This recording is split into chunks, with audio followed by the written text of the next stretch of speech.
Good morning, good morning, good morning, good morning, good people. Yeah, you know what it is. Hard worker, scrappy, unfiltered, and sometimes unhinged football content. Hard to explain, but you know it when you see it. Doing it daily our way. I don't know what you're talking about right now. Redraft and Dynasty Fantasy Football, we got you covered. You know their defense is ranked like 31st in the NFL? NFL draft prospects and rookies? Now you know you in the right place for that. Absolutely. All right, then stop saying it. Then we're done. And prop bets with my man Jay Rich. Count that money, man. Now wipe the crust out of your eyes.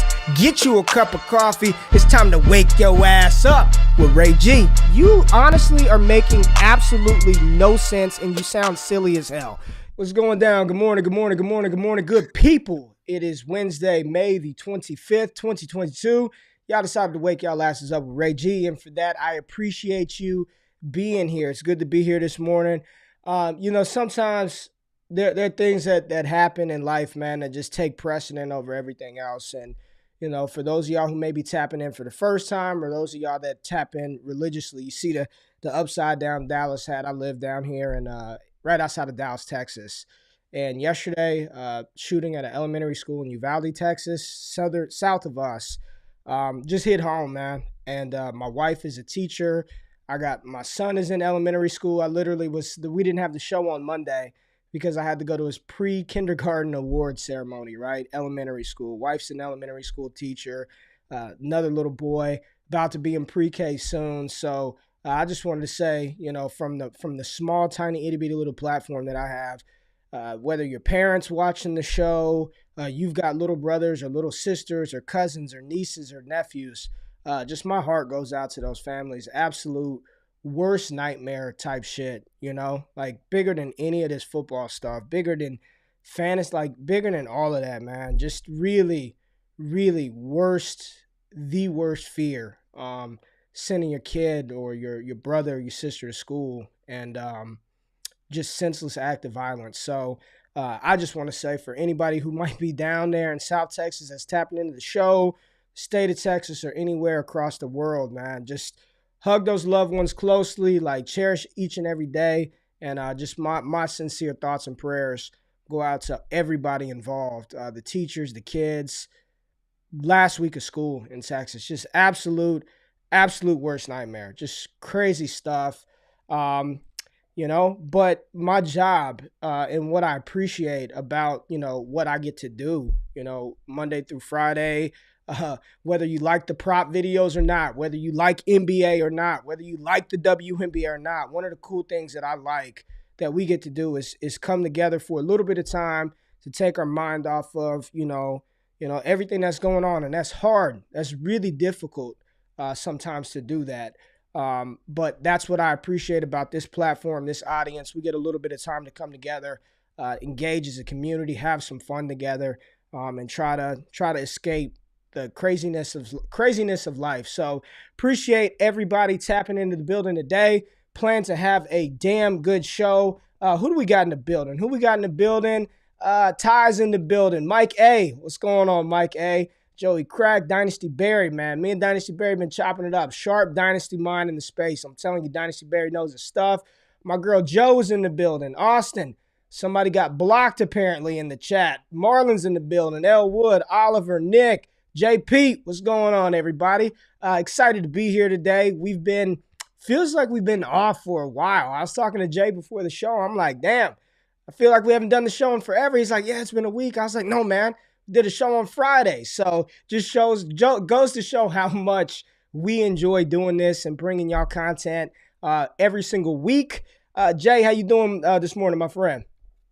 I'm good, man. I'm good. It's funny you mentioned that, right? Because for me, and I'm sure for you too, it feels like the grind doesn't stop, whether it's making prop videos, making other content that we're doing as well. But the show needs to go on. And, you talked about the tragedy in Texas yesterday. It's crazy because even for me, like I take for granted that whether it's brothers, sisters, cousins, whatever, like we don't really have to deal with that here in Canada, right? So to see these things, it's a constant reminder, like you're saying, to just be mindful that these things can always happen at any turn.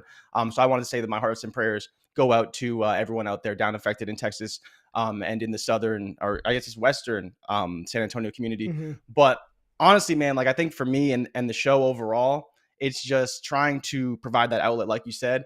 And I think this will be a fun show. You know, I talked about how you had a topic in mind. You wanted to talk Justin Fields and Jalen Hurts.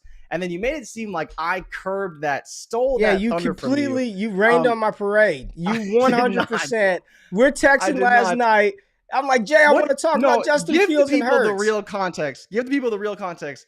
It was 11:30 p.m. and I already had the template for the show thought out because I wanted to get it done before I went to bed. And you text me at 11:30 say, you know, I've been with the patrons. We've been really talking a lot about Justin Fields and Jalen Hurts. So I think that's what we should do tomorrow. And I'm like, did you pay attention? Like, this has been set up since like 9 o'clock. Again, we can talk about whatever you want. It's your show. I just came up with an idea. We'd go through OTAs and stuff like that. Like, the biggest thing, the funniest thing that I saw was Trey Lance respectfully telling the media and us, because I guess we're talking heads now, that he doesn't give a fuck what we think, right? Everyone's talking about Trey Lance saying, watch your potty mouth, Jordan. I know. I'm sorry. You can put money in the swear jar for me. But it's funny because he's like, with all due respect, you know, it's not my job to care about what you guys have to say. And, you know, you see 7-on-7s, he's 15 of 17, and everyone's asking, well, show me the 2 incompletions, right? Because they want to know, is Trey Lance playing well or is he not playing well? But I just thought that, to me, was the most compelling thing. Like, this whole Trey Lance issue, and is Jimmy Garoppolo going to get traded? Kyle Shanahan actually came out and said, you know, Jimmy's going to be traded, but the surgery delayed that. We see the Panthers are still interested in Jimmy Garoppolo. The Panthers are also still interested in Baker Mayfield. Ray, I want to start with the Panthers really quickly because Sam Darnold said he's the best he could be the best quarterback in the world. You know, that unreal confidence that we have of quarterbacks, which some people do appreciate. I prefer a little bit of realism in this world. And then you have Jimmy Garoppolo, who could be a fit in the Panthers for DJ Moore. And you also have Baker Mayfield, who's kind of the X factor here. And he is also tied to the Seattle Seahawks. Where are you at with the Carolina Panthers? Because we don't know what's going to happen there. They need a quarterback. Is it going to be Sam Darnold? I don't know. But those are kind of the 3 options that you see floating around in the OTA news space. Which one do you think is the best one for fantasy purposes? I'm going to ask you, rank them. What do you think their rankings are on keep, trade, cut? What do you think those quarterbacks rank? Give me the ranking of the 3 quarterbacks you talked about on keep, trade, cut amongst each other. Like, just rank them. Okay, so I think Sam Darnold would be first, and I'll rank him at 30. Okay. I'll put Baker Mayfield at 35, and I'll put Jimmy Garoppolo at 37. And I'd say Matt Corral's probably at like 25. He's probably the highest of all of them. Well, I was going to say, so you nailed a QB 35, but you got the wrong one. So Corral is at QB 32, and he's ranked higher than any of the other quarterbacks that we mentioned. Oh, wow. Baker's at QB 33, right? So Matt Corral, more value than Baker Mayfield. Jimmy Garoppolo was the QB 35. He's ranked 3rd. And then Sam Darnold, QB 40. Oh, my God. 8 spots I didn't think behind. there could be that many quarterbacks like in the NFL to push him down that far as a starter, which is wild. Them. Well, it's ranked in between with rookie picks, like the 2023 picks. So people would rather a mid-2022 3rd-round pick, a mid-2022 3rd. That's like Jerome Ford over Sam Darnold. Darnold. I mean, that's what would you take? Where are you at? You got to take Sam Darnold. You just do.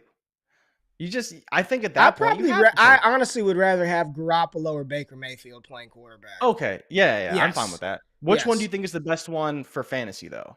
Because I think the answer could be a little bit different. Jimmy's probably the best one if you want to win games. Neither. I know what you're asking, like which one's the best. I think they're all the same. Like, I think they're all the same type of quarterback. They are desperation, second QBs in a super flex league. They are depth, hopefully your 4th quarterback in super flex, or QB4. For fantasy purposes, they all kind of do the same thing. None of them. Sam Darnold likes to run a little bit more, right? So he's got a little bit of rushing upside. but they're all just you're banking on a big touchdown game from those type of quarterbacks. I don't want any of them, and I don't think Carolina particularly wants any of them.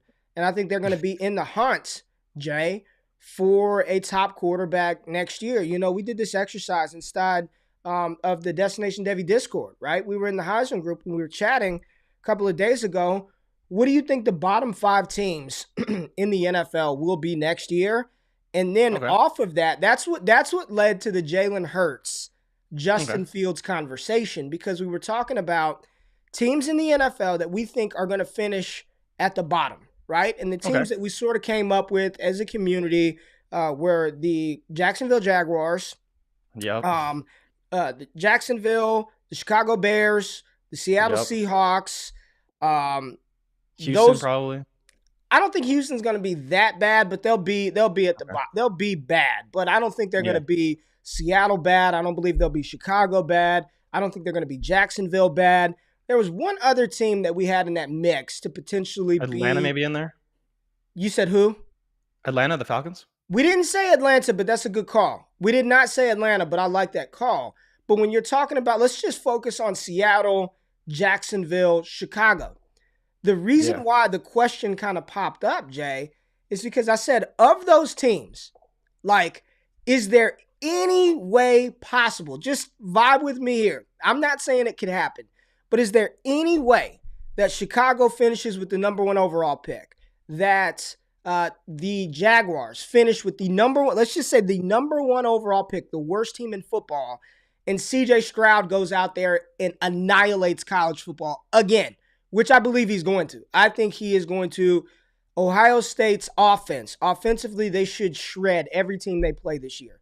CJ Stroud should put himself in the conversation for a Heisman Trophy, for the Davey O'Brien Award, for the Maxwell Player of the Year, and number 1 overall pick.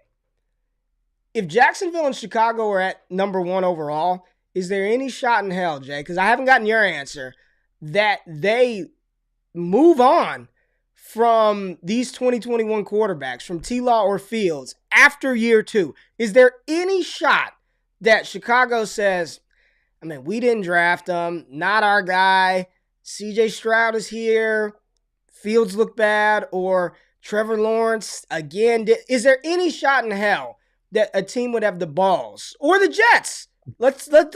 Is there any chance? Is there any chance that those teams take a quarterback, number 1 overall, with what they just invested at the position 2 years prior? Is there any chance? I think Jacksonville, I would say no. I don't think there's any way Jacksonville would take any of the quarterbacks coming out over Trevor Lawrence. I just don't think that's going to happen. But Justin Fields, I think a case could be made. But the issue for me isn't that I think Justin Fields is bad and they replace him. I think the case is, like you said, is the regime's just saying, well, we didn't draft him, so why do we care, right? Like, if we think that CJ Stroud can be better, then maybe you just go that route. But I think the problem for me is that, like, you look at them as prospects, like, I don't think there's any way that CJ Stroud is a better prospect than Justin Fields. From a skill set standpoint, it doesn't really make sense. Maybe, if you're a big quarterback guy, you like heavy into the mechanics, you're like CJ Stroud, just a much better thrower of the football. I could maybe get behind that. But I think there's no way Trevor Lawrence gets replaced. I don't even think Zach Wilson has any shot of being replaced. No shot. I think that's their guy. And I think they're going to groom him.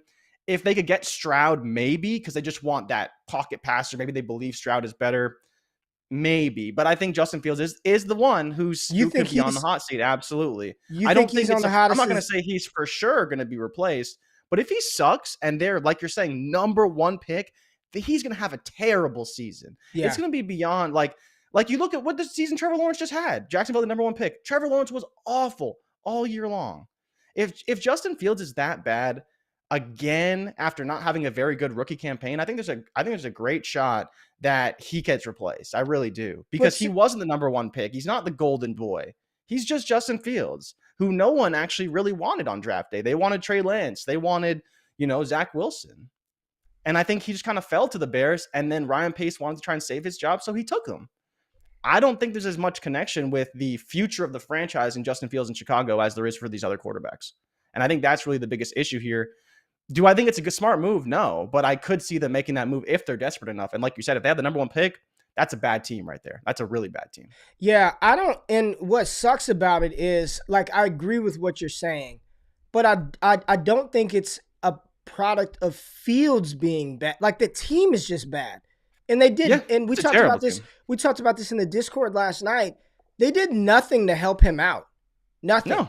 You bring in Byron Pringle, Equinemius St. Brown, and you draft. Maybe, Jones. maybe, right? Like, I'm giving that the benefit of the doubt. Maybe he's good, but you waited until round 3 to help out your second-year quarterback, knowing that you just lost Allen Robinson. In my opinion, I think Chicago, they are embracing the tank. Like, I do. I think they're embracing the tank, and because of that, I don't believe Fields would get pulled after this year. I think what's going to happen is they're going to embrace the tank. They're going to be bad. They're going to have a high draft capital. Apparently, they're going to have a lot of money in free agency to go get some players. And then, but I think year 3, it's do or die for all of them. I think it's, but if T-Law, Zach Wilson, it's interesting. You see, we're only talking about those 3, right? We haven't discussed Mac Jones. He's a starter. Like, he's secure. He's the guy. And for fantasy purposes, it may not yield the type of result that we're looking for, right? Like, he's not going to be a high-end fantasy asset. But we didn't even factor that in when we drafted Mac Jones. Like, we knew he wasn't going to be an elite in fantasy option. We did believe that Lance, Lawrence, Fields, and some people like Zach Wilson more than any of them. You're one of them. You like Zach Wilson so much. You said he was the second coming of Aaron Rodgers. So I did say that. And when you look at the path that class has taken early, it's only 1 year, but it's on rocky fucking ground, man. You're not holding those assets right now and feeling good today. And we were talking about it last night. It's not so much of like, oh, you just took you took them early in rookie drafts, right? Because the process, take the quarterback. But then you turned around and people were taking these cats early in Dynasty startup drafts, Jay. T-Law was a first-round pick in Dynasty startup drafts last year, first rounder. If you did that, and then if you got real cute, because some people are real cute, right?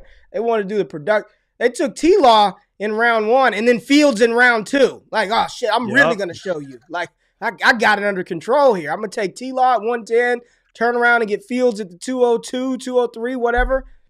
You are sitting asshole clenched. You are fingers, eyes, toes, arms, everything crossed, hoping that these guys fire, man. And I don't know. I guarantee inside those buildings, there would be somebody to be like, hey, man, we need to just take CJ. You know, like there's probably people in the building that would say we probably need to take CJ, but court of public opinion, like it looks bad. It looks Josh Rosen-esque. So I'm with you. I just wanted to throw that out there. I'm not concerned about Lance, man. I don't know what the hysteria, like I'm trying to find the inflection point, like where the paranoia for Trey Lance sort of like started to happen. Like, I don't get it. Like, Kyle Shanahan, he's going to be the starter, man. He's going to start. What are we doing? Well, I think it's interesting, right? Because I was even looking at some underdog ADP for Lance, and he's slipping a lot. Like, I don't know if you've noticed this, but in redraft especially, and I don't know where he is in Dynasty, probably around the same spot, maybe falling a little bit because we keep talking about him almost every single week. But he went from like 75th overall to in the hundreds. He's fallen like almost 2 to 3 rounds in underdog drafts. And it's because of these reports that, Lance isn't looking good and Lance he doesn't have the faith of the coaching staff. And we don't know what's going to happen with Jimmy Garoppolo and all these things. But I think where people have dogged me for being so down on Lance, he's becoming more of a value. Like, he really is. If you are playing in redraft leagues, like, he is a value. He's not even being drafted as a QB1 route. He's QB13. And at that point, you're getting a guy who could be the QB1 for all we know. And that's ridiculous to say, but with the rushing floor and how good the 49ers are, if he hits, he's going to hit in a big way, right? It's just interesting to see what's going to happen with Fields because, like you said, and we've talked about this a ton on the show, just how little they did to help him. They didn't bring in an offensive coach to groom him. They brought in a guy who has only coached Aaron Rodgers. Like, thanks. That's like bringing in Adam Gase, who's only coached Peyton Manning. That's his claim to fame. Like, you don't need to do anything with that guy. You just sit there, watch back, let him do his work. But with Fields, we know that he needs help, whether it's Mooney, whether it's other receivers. And there's been a lot of reports, Ray, I don't know if you've seen them, talking about how the Bears may tank. Like, there's legitimate reports from Chicago beat writers saying they may tank. Let me tell you something crazy. Let me tell you something. Their decision to tank or not to tank, they're not. That has been predetermined by the moves they've made this offseason. No shit, they may tank with that roster. Yes, that team is not good. I think they're the worst team in the division. I think they're the worst team in the NFC. Oh, easily. I've been talking about the Lions as a sleeper. I'm not going Cincinnati Bengals type ascension, but I think the Lions could be a sneaky, decent team this year. I don't think they're going to be a bottom 3 team this year. I do not believe that. I saw a couple of other people talk about the Giants. Yeah, they could stink. And then we talked the Panthers and then the Falcons. A couple of other people said the Falcons could be in the running for the worst team in the league. They still have a couple of pieces on defense, and somehow they'll probably sneak out. They'll sneak out a couple of wins here or there. Division's tough, though. It's a tough division. Can they beat Carolina is really what will determine if they're the worst team or if they're not, right? Yeah. Between those two teams, those two games, if someone sweeps, those teams are going to be in trouble. I'd put my money on Atlanta if Sam Darnold's the starting quarterback for Carolina. I would 100% put my money on Marcus Mariota. On Marcus Mariota and the Twin Towers, the new Twin Towers, Kyle Pitts and Drake London. So you put something in the notes about Terry McLaurin. So let's talk a little scary Terry. And what's this report? What the Commanders do? Basically, there's a report from Jeremy Fowler of ESPN saying that they've kind of restructured their cap around giving Terry McLaurin a contract. The funny thing about it was there's no numbers in here. So any Washington personnel member could have just leaked saying, oh, yeah, we're trying to restructure our cap to make space for McLaurin. But what does that number really look like? And are they going to be paying him what he wants, right? The thing with McLaurin compared to some of these other guys is he's actually reporting to camp. He's grooming the receivers. He's working with Jahan Dotson, all these things. So he's really being like a good team member, right? Like you see some of these guys, they hold out, they want their money. Kyler, Deebo Samuel, all these guys. Terry's like, I want to be here. I want to work with the guys. I'm going to hold out for my health, right? He's not doing drills for his own health to try and secure his contract, but he's still there in the building, learning, working with his teammates, which is good. But I just don't really believe it because there's also, Ray, I'm assuming you've seen the reports that there's a vote pending right now to get Dan Snyder out of ownership, right? Yeah. To change ownership for the Washington Commanders. And that may change things as well. So I'm curious how this may impact Terry's contract because there's so many things at the very top of the food chain going on with the Commanders right now and whether or not they can ultimately pay Terry because I want him to be there. I think he's a good fit. But if he does go somewhere else, like I wouldn't be shocked either because we never know what's going to happen with new ownership and these things kind of going on. Yeah, they should pay him. I mean, it's unfortunate that a receiver of his caliber, somebody that I think everybody likes. I think everybody watching the stream, we all love Terry McLaurin. We want Terry McLaurin to ascend and be this guy. But at what point are you just like, you know what, man? Like, it's just, he's going to end up becoming one of these veteran buys. You know how we're talking about Allen Robinson and, man, such a great old buy. He's 28, 29. He's finally on a good team. I feel like that's going to be McLaurin, man. Like he's going to continue to get fed. YOLO Wentz doesn't give a damn, so I'm cool with that. But he just feels like one of those guys we're going to look back on in 3 years when he's with the new team, and we're like, man, we were just deprived of all the great Terry McLaurin years. So hopefully he gets his bag. But when you're talking about fantasy, man, that dude was frustrating as hell last year, and it wasn't because of his skill set. It has absolutely nothing.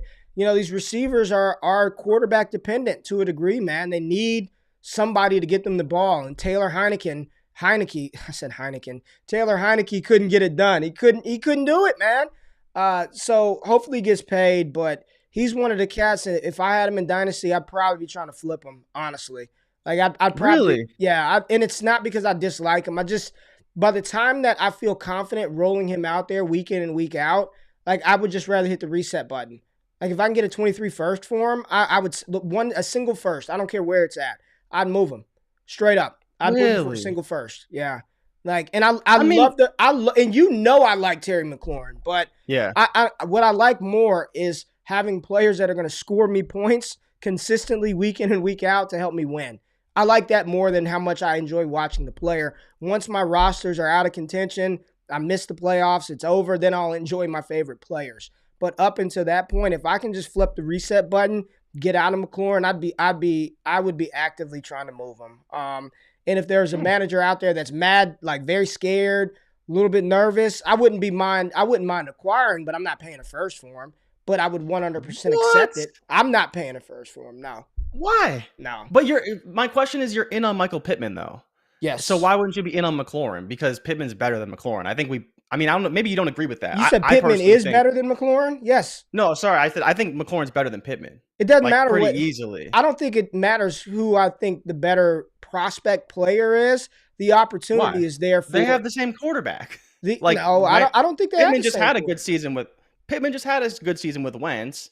If you think that Terry McLaurin is an equal receiver or better, or so I think at worst it's close. If you want to say it's close, but Michael Pittman came off what, in a wide receiver 18 season? Mm-hmm. That's pretty damn good with Carson Wentz. And if you believe that Terry McLaurin's a good receiver or equal, or maybe like you saying, maybe a little bit worse, if you believe that Michael Pittman's better, he should have an equally good season, right? He should still be hyper targeted. And so that's why I'm kind of interested why you believe that you'd sell Terry McLaurin for that, because you know that Michael Pittman just had a good season with Carson Wentz. And if you believe they're similar talents, why wouldn't you be in on them for the same type of value? Because you wouldn't trade Michael Pittman for a first. Like you think he's good enough to warrant that, right? But you're saying you trade McLaurin for a first. I think they're equal assets outside of age, right? But everything else should align pretty easily for both those two guys. But that's a big thing. I mean, right now Pittman's being valued as wide receiver 16, which I think is appropriate. Like he's actually moved down a spot, but he's moved up since the last time we talked about this. And Terry McLaurin's down there at 23, man. I mean, Pittman's got that second year, 1,100-yard season under his belt with Wentz. He's younger. He's the primary target getter in Indianapolis. They didn't go out and spend the number 16 overall pick on a wide receiver to complement him. He's the guy in an offense that I believe Matt Ryan is just going to hyper-target him. I think he's going to outproduce Terry McLaurin this year. Like I'm willing to put, me, I'm a betting man. He's going to outproduce Terry McLaurin this year, and he's a full 2 years younger than Terry McLaurin. I'd much rather have Michael Pittman Jr. in Dynasty than Terry McLaurin. And I like the player. It's the situation. Really? Yeah. And look, Terry is a supreme talent in a terrible situation. Pittman, Terry is fine. Pittman, like my pushback on that, right, is like you give me the ranks. And if you're going to give me that much of a discount on Terry McLaurin, like let's say we're going from Pittman to McLaurin, value says we could do that pretty easily. Like my biggest issue with receivers in general is they do go up and down a lot. Yeah. And I've told you before, Michael Pittman's a guy that I don't want right now because I don't believe he has the ability to go to even 12. There's just no room for him up there. As good as he may be, I don't believe that he has the ability to go much higher. So that's where I struggle with a guy like Pittman, because if you're drafting him right now, and I've said this about Deontay Johnson as well. Deontay Johnson is a guy who gets drafted in like the top 12. He's not going to move into the top 8 or top 10. So why are we taking him there? Because you're really taking him at value peak. And I feel the same way about Pittman. Whereas McLaurin, if you're drafting him now, maybe in the 4th, 5th round of a startup draft, he could be a guy who ascends to wide receiver 16 next season, and you could flip him for more than you paid for him. Right. And those are the kind of guys I like to target. So to hear you say that about McLaurin, I think I see it. I sort of disagree about the production. I think that Terry McLaurin could easily outproduce him. Again, he's a receiver who's coming off back-to-back 1,000-yard seasons. Again, 1,100 yards in his second year, like you're talking about with Pittman. Equally talented, should see a ton of targets.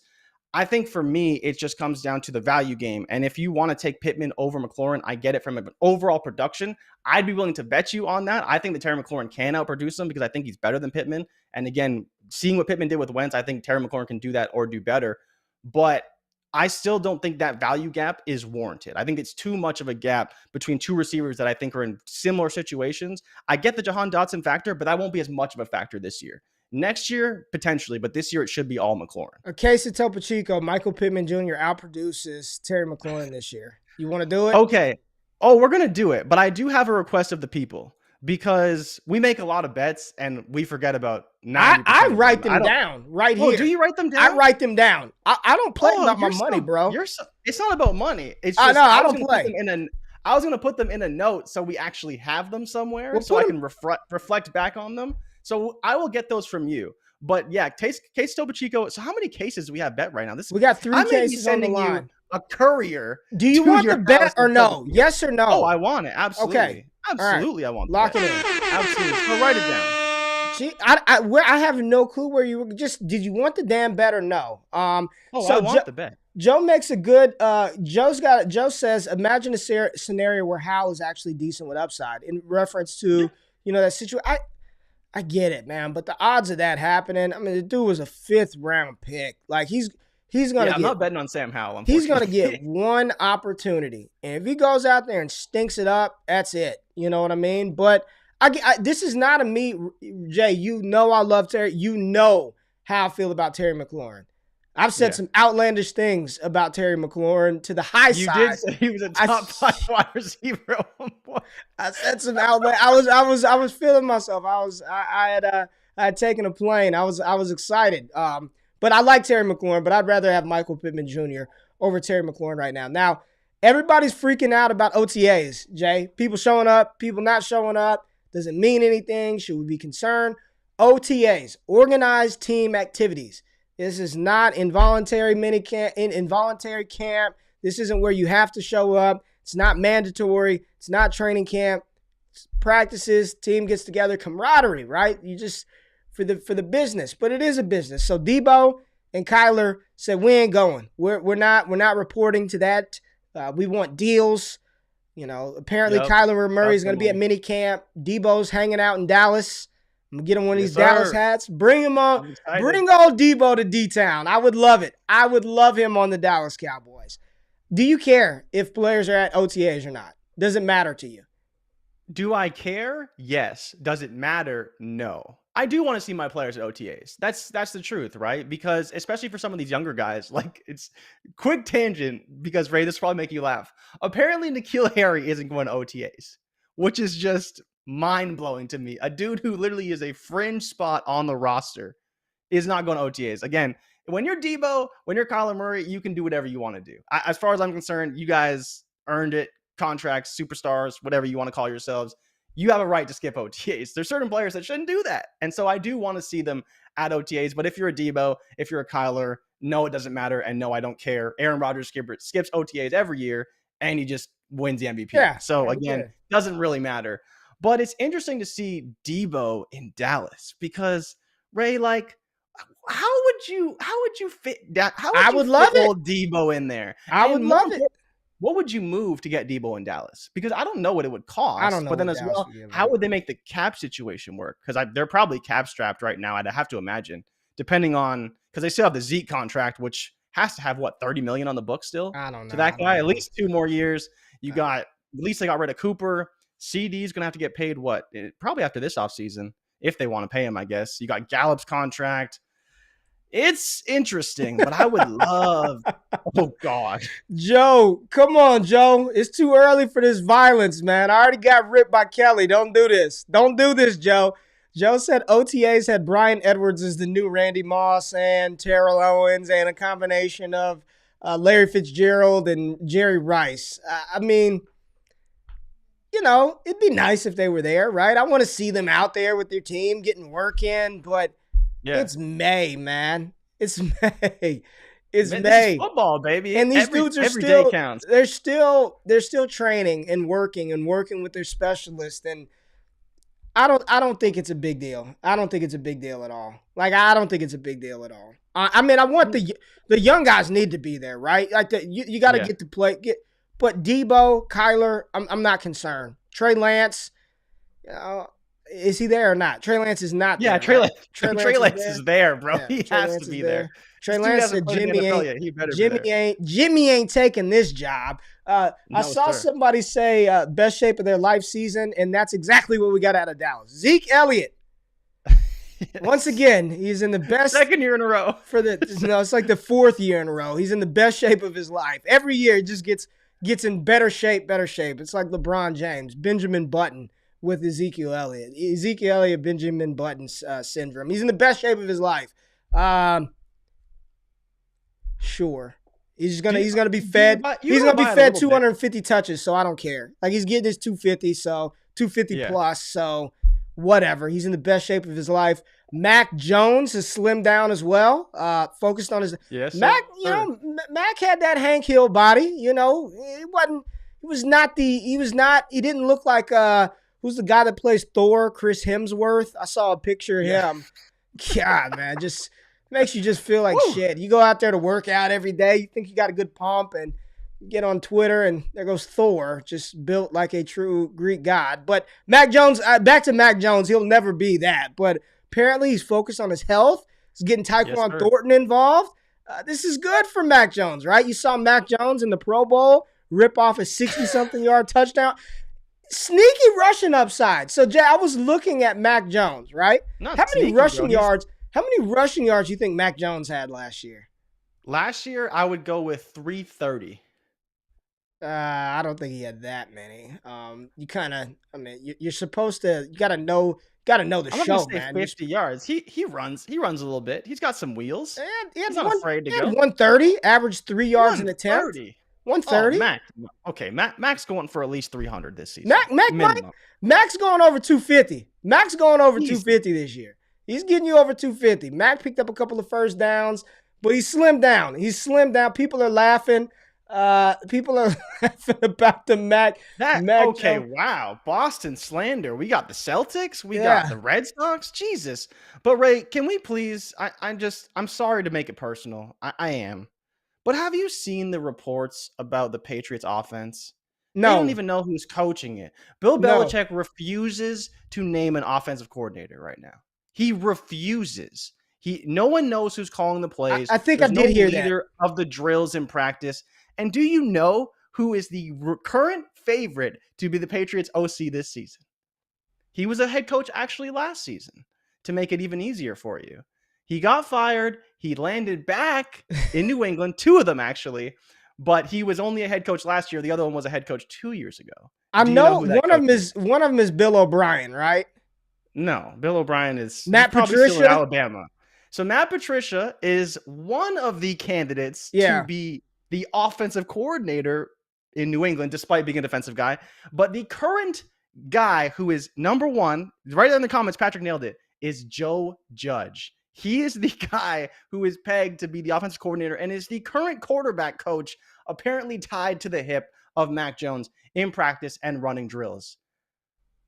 This is, again, people call me a hater. Let's just be real about the situation right now. Not one, but 2 failed head coaches with 0 background in offensive planning are going to lead this offense into the future with Mac Jones. This is the reason why I refuse to draft Patriots, why I don't want them unless they're running backs, and why I really don't want a lot of Mac Jones. As much as I like Mac Jones as a player and as a Patriots quarterback, he is set up to fail in the worst possible way. As much as I may not like the Bears, I believe Luke Getsy learned enough from Matt LaFleur to have a competent offense in Chicago. There is just no way that these 2 guys can come together to put together a competent offense.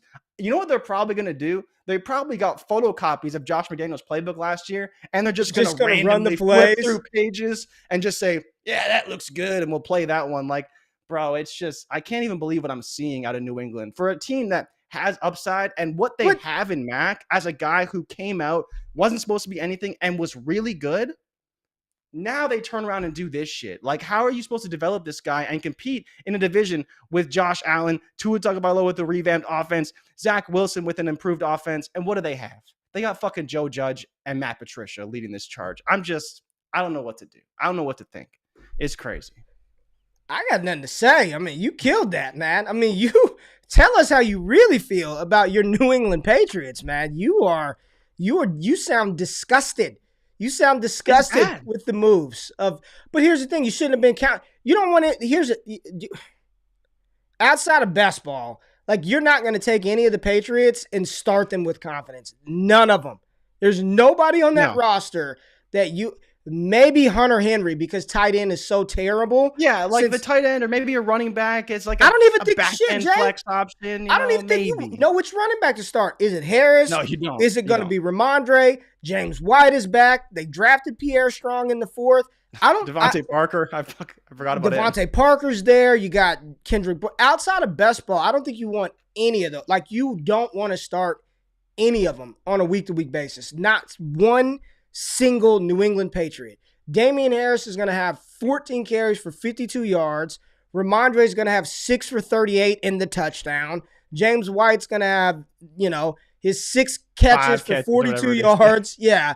And then somehow Pierre Strong is going to get 3 for 80. You know what I mean? And you're not even going to know. You don't want any part of that in a start your lineup league. None. And these moves about the OC, Bill might be losing it, man. Cole Strange in the first round, Tyquan Thornton in the second round. Bill may be losing it. Justin Herbert is apparently 245 pounds. Isn't that crazy?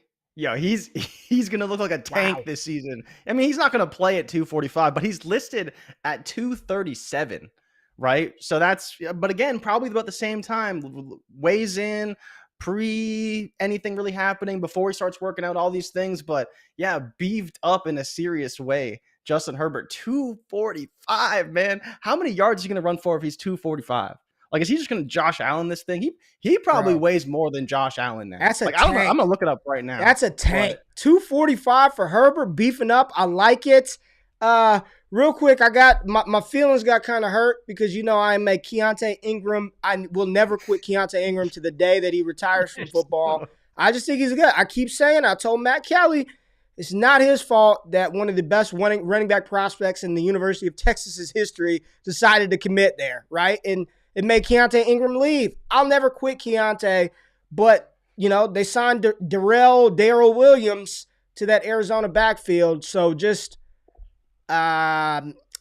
It's not great. It's not great for Keontae. He's good enough. Good enough and that's the thing. Get in the lineup, right? He's good enough, right? He's really good in pass pro. That's what Mahomes said. They consulted Mahomes apparently, and Mahomes really, beyond the pass catching, which everyone is aware of, he's apparently really good in pass protection. So to be there for Kyler as an outlet, and I think it does actually make a small dent into what we may see from James Conner too, right? Like, I don't know if I expect James Conner to catch many passes out there, maybe in the red zone, but, on an everyday basis, as being a 3-down running back, we expected a lot from Conner this season, and maybe he is in more of a committee that we were hoping for when we started recommending him and drafting him overall. Yeah, Marcus, he's still bitter about his Longhorns blowing that game versus LSU in 2019. And Keontae Ingram, it seemed like his career did go downhill after he dropped a damn touchdown pass. If he would have caught that touchdown, think about the scales that would have shifted. If Texas would have pulled that game off, which they should have won, versus LSU in 2019, LSU probably doesn't go to the national championship game. Like, it just shifts so many things. And that was Keontae Ingram's fault. He smoked a wide open damn touchdown pass. But I still will never quit Keontae Ingram. Justin Herbert is big. Keontae Ingram gets buried a little bit by Darrell Williams. And we already talked about Sam Darnold's supreme confidence that he could be one of the best quarterbacks in the league. Sam Darnold, as Stephen A. would say, stay off the weed, brother. Stay off the weed. Leave that to us in the chat. Leave that to us who don't have to go out there and perform at high levels. So I don't think Eno gets cut. No, I don't think Eno gets cut. Probably not. Yeah. Keontae. Yeah, I like Tyler Batty, man. He can catch the ball, but I hate the landing spot. of freaking Baltimore. It sucks, man. Sucks. All right, we had a couple of super chats before we get out of here. Let's see what Rico has to say. Traded 104, 202, and Khalil Herbert for Nick Chubb and 205, which turned into Dotson. Overpay. No. Bro, how the hell did you get Dotson at 205? Man, Yeah, people you got really Nick Chubb don't and Jahan want it. Dotson for Treylon Burks and George Pickens, Treylon Burks and Rashad White. Yeah. I'm fine with Nick Chubb and Jahan Dotson over that. I do not believe that was an overpay. Jay, you agree? Yeah, 100%. I mean, I think just from a pick standpoint, it could see that way, but the way it worked out for you, definitely not. You got the good end of that deal for sure. Super chat. What round are you taking Trey Lance in Superflex? That depends on you're not going to give me a 1, are you? Yeah, round 2. I think round 2 is fine. I'd prefer to get him in round 3, but you're not Yeah, getting him if in you round can 3. get him in round 3, great. Yeah. But if you're picking at 208, So, okay, better question. What quarterback you taking him? Do you think just like approximately give me a range where you take him? Because he's probably still valued at like QB 8 or 9. And his where would value you is take? I QB think I'd 11. take him. Bro, Oh, he's falling. T-Law is right back up. QB 9 on keep trade cut. QB 9. This is what I'm telling you, people, He's man. back That doesn't up, make man. any damn sense. It doesn't make sense Like, to me either. It doesn't make sense to me People say either. that I'm a Trevor Lawrence hater. That doesn't make any sense. I'm with you. Like, there is no way. I'm with you. He's right behind Dak Prescott. 11. Listen, T-Law over Russell Wilson, Trey Lance, Jalen Hurts, Matt Stafford, Zach Wilson. I mean, I get the older guys, but I'm taking Russ over Trevor Lawrence. I'm taking Trey Lance over Trevor Lawrence. I'm taking Jalen Hurts. I'm making the bet. I talked about it last night. I think they are going to give him a contract. I think he is going to be the quarterback of the future for them. T-Law's at QB 9, man. QB 9. QB 9. D-Bro, no, Jay Rich is the hater. We got a super chat from Fizzle. Jay Rich, I know the super chats are for you, but I wanted to send some of that bread to Lil G for the graduation. Keep going, little homie. Appreciate you, my guy. Appreciate you. Little man needed that, man. He had field day today. I'd give him 20 out of my pocket, man. $20 damn. Pre-kindergarten? Field day? What are these schools do? Yeah. The hell, you know how much man? Stuff I could buy with 20 American dollars? $20. I could probably go put a down payment on a house out here. This dude, you know what he told me this morning? I was like, hey, man, you want an apple juice on your way? He's like, no, I'm going to buy something at school with my money. And I was like, oh, shit. All right. Oh, my God. I mean, honestly, Jay, am I out over my skis here? Hurts over Lawrence, Wilson over Lawrence. I think for me, I'd have to take him at like somewhere between 12 and 12. It still feels early. I think probably 14 and I'm good. I think I could find maybe not 14. 14 sounds like too many. I guess I'm just not taking T-Law QB 9. It's not. Yeah. I can't do it, man. Would you trade away Dobbins, Brandon Cooks, and the 12th overall for CD? I don't think I would. 12th overall? Like rookie draft 12th pick? Dobbins and Cooks? 112. That's hard. I like CD. Do I like CD that much? I think I don't like CD that much if I'm not willing to make that trade.